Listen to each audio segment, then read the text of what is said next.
A very good morning, students. How are you all? I hope you all will be fine. तो students, कल जो हमने topic किए थे, कौन से टॉपिक किए थे? Quantum number. और जो सेकेंड टॉपिक किया था हमने पॉली एक्सक्लूजन प्रिंसिपल। ठीक है। तो स्टूडेंट्स, आज जब हम टॉपिक स्टार्ट करने जा रहे हैं, वो टॉपिक हमारे पास है शेप्स ऑफ ऑर्बिटल। ठीक है। सबसे पहले स्टूडेंट्स मैं आपको बता देती हूँ कितने टाइप की जो है हमारे पास ऑर्बिटल्स होती हैं। ठीक है। वैसे हमने कल डिस्कस भी किया था, लेकिन हम शेप्स का टॉपिक कर रहे हैं तो एक बार आप देख लेंगे कितने टाइप्स की जो है शेप्स ऑफ ऑर्बिटल होती हैं। तो स्टूडेंट सबसे पहले देखिए, हाँ, हमारे पास जो है 4 ऑर्बिटल होती हैं। S orbital, second is a P orbital, third D orbital and fourth is F orbital. जो हमारे सिलेबस में स्टूडेंट्स वो 3 ऑर्बिटल्स के शेप्स को हम डिस्कस करेंगे, S orbital, P orbital, D orbital. ठीक है। तो सबसे पहले हम बात करते हैं एस ऑर्बिटल। किसके बारे में बात करते हैं? S orbital. तो स्टूडेंट एस ऑर्बिटल क्या होती है? देखो, एस ऑर्बिटल जो होती है वो स्फेरिकल इन शेप होती है। कैसी होती है? स्फेरिकल इन शेप होती है। तो देखो स्टूडेंट, ये होता है न्यूक्लियस वाला पार्ट। ठीक है। कौन सा पार्ट होता है? न्यूक्लियस का पार्ट होता है। अब जो इलेक्ट्रॉन जो फाइंड होते हैं, जो इलेक्ट्रॉन जो मिलते हैं, वो इसके आसपास मिलते हैं। यानी कि जो probability of the finding the electron will be identical in all direction in S orbital from the distance of the nucleus. Clear student? यानी कि क्या हमारे पास जो इलेक्ट्रॉन्स की जो probability of the finding of the electron जो है वो क्या रहेगी? सेम रहेगी। एस ऑर्बिटल के अंदर क्या रहेगी स्टूडेंट? सेम रहेगी। ठीक है। क्लियर हुआ सबको कि हमने क्या बताया कि सबसे पहले हमने बताया कि जो एस ऑर्बिटल होती है स्फेरिकल इन शेप होती है। क्या होती है स्टूडेंट? स्फेरिकल इन शेप होती है। और सेकेंड अगर हम बात करते हैं तो जो probability of the finding the electron, second हम क्या कह सकते हैं? The probability of finding the electron, finding the electron is same in all direction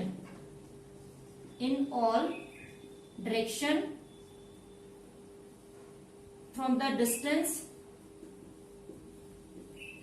of the nucleus,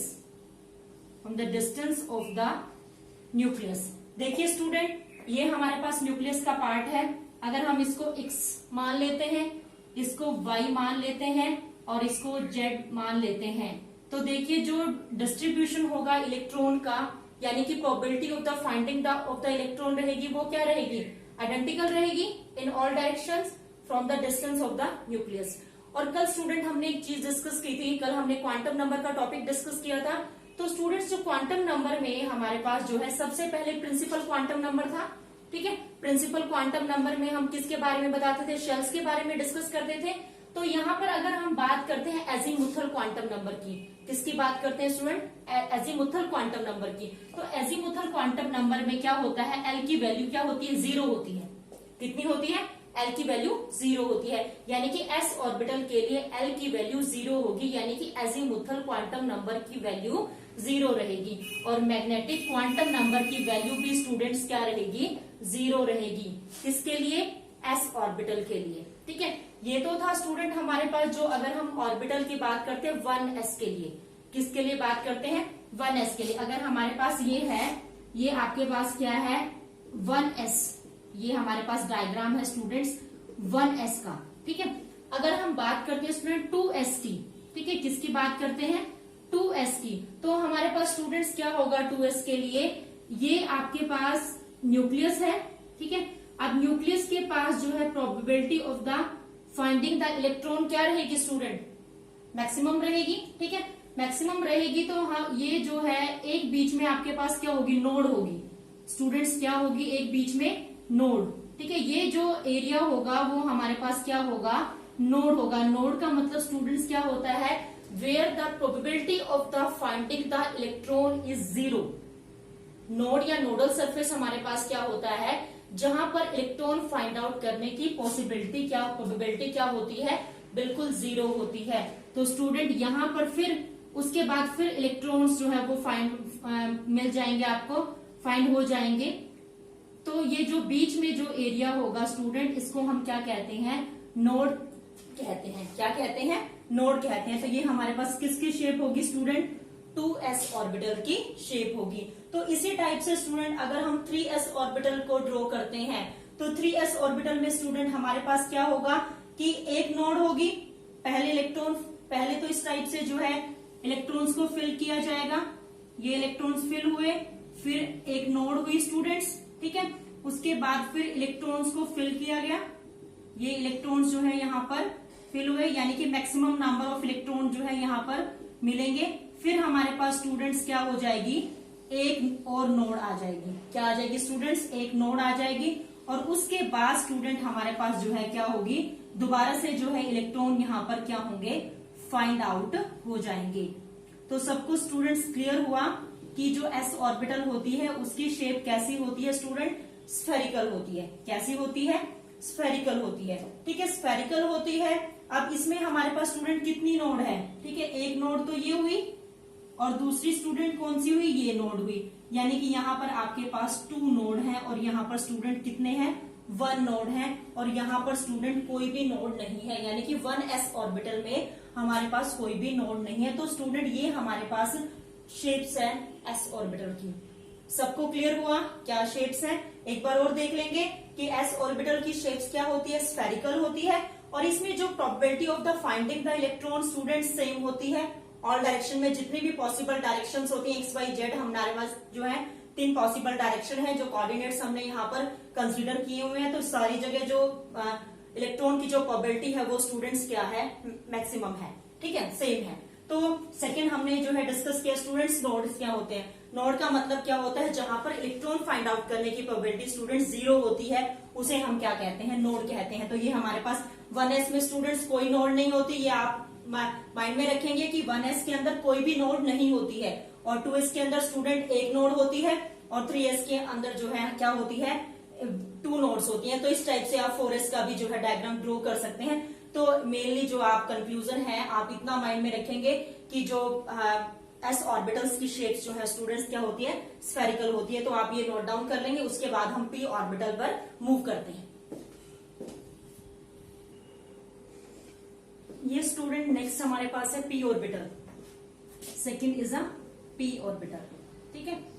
p orbital में स्टूडेंट्स क्या करना है, s orbital spherical in shape होती थी और जो p ऑर्बिटल होती है वो होती है डम्बल शेप। क्या होती है स्टूडेंट, डम्बल शेप। जैसे डमरू की शेप होती है ना, उस टाइप से जो है ये क्या होती है, डम्बल शेप होती है।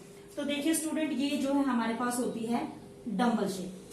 क्या होती है, डम्बल शेप। और स्टूडेंट्स जो इसमें probability of the finding the electron होती है, वो दोनों, इनको लोब्स बोलते हैं।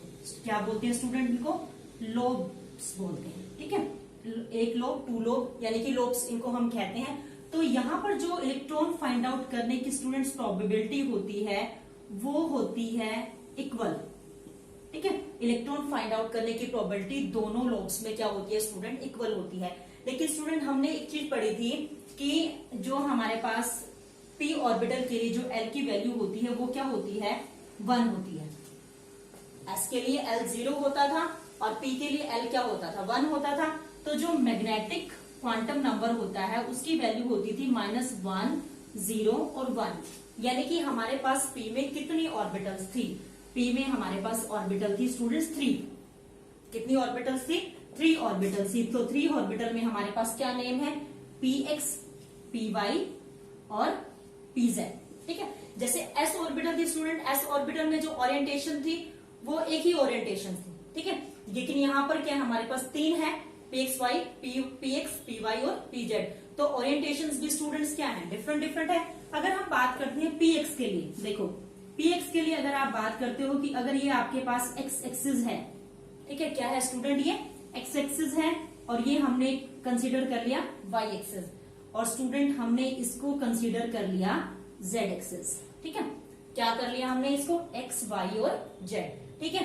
तो यानी कि हमने, अगर आप x में कर रहे हो तो हमने जो इलेक्ट्रॉन का डिस्ट्रीब्यूशन है स्टूडेंट वो कहाँ पे शो करना है, एक्स कोऑर्डिनेट के अंदर ही शो करना है। तो यानी कि ये हमारे पास किसकी शेप हुई स्टूडेंट्स, पी एक्स की।